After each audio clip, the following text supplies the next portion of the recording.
JJ, can you just speak to Bronny in the last several weeks or months and kind of the development that gets to the point where, it looks pretty comfortable out there, leads the team in scoring and assists, and just the kind of the growth that he's shown?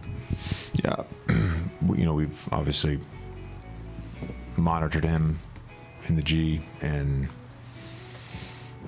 feel like he's, in those sort of end game situations, when he's gotten a chance to play with us, he's been really good. So not surprised by tonight. And I think his confidence is growing. You mentioned the word comfort. That's certainly there for him. And I think the next step is just becoming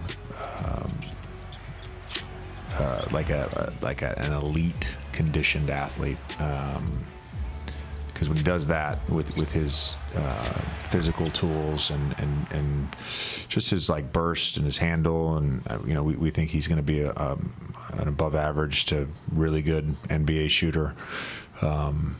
He's gonna have a chance to really make an impact. JJ, what do you take out of those 48 minutes minus what Mike just asked you about? I think it probably reinforced some thoughts.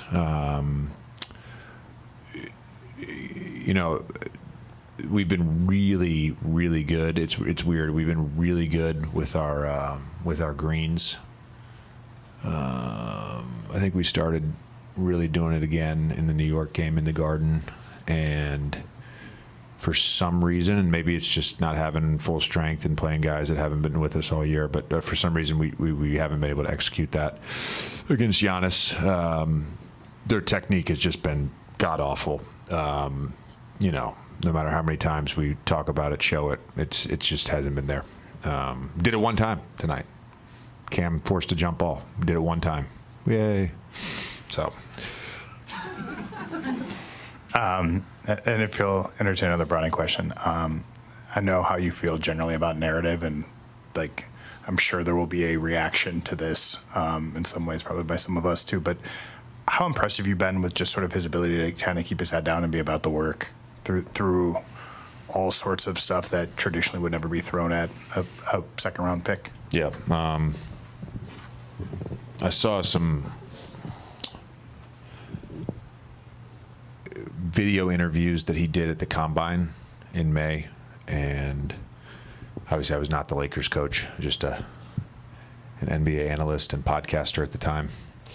And I texted Bron, and I was like, man, Bronny has his head on straight. He gets it. And since day one, I've just been impressed with the person that he is, and to deal with, because of who his dad is, and just keep a level head about it and be a class act. Says a lot about him, says a lot about that family, and the way LeBron and Savannah have raised him. It was obvious to me from the moment, I started spending time with him on the court this summer. He was certainly going to be an NBA player, and I still believe that he'll be an NBA player. JJ, once the games were rescheduled, this was obviously going to be the toughest stretch any team has gone through this season, just because you played 3 straight back-to-backs. Then you lose Rui and LeBron right before this stretch.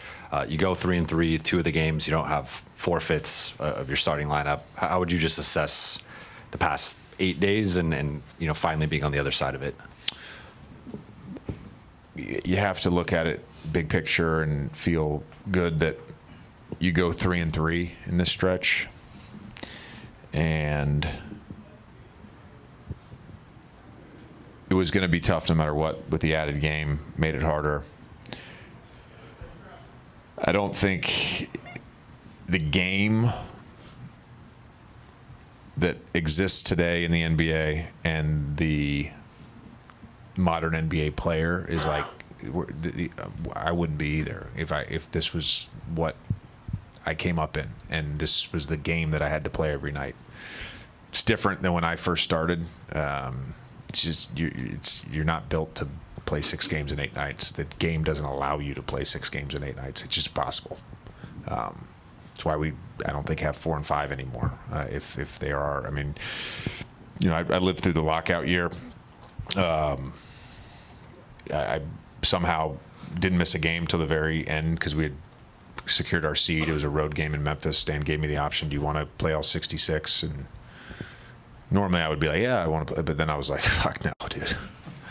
I just played 65 games in 92 days. Like, this is impossible. And it was an easier game to play then because there wasn't as much movement and there wasn't as much spacing and you didn't have to cover as much of the court.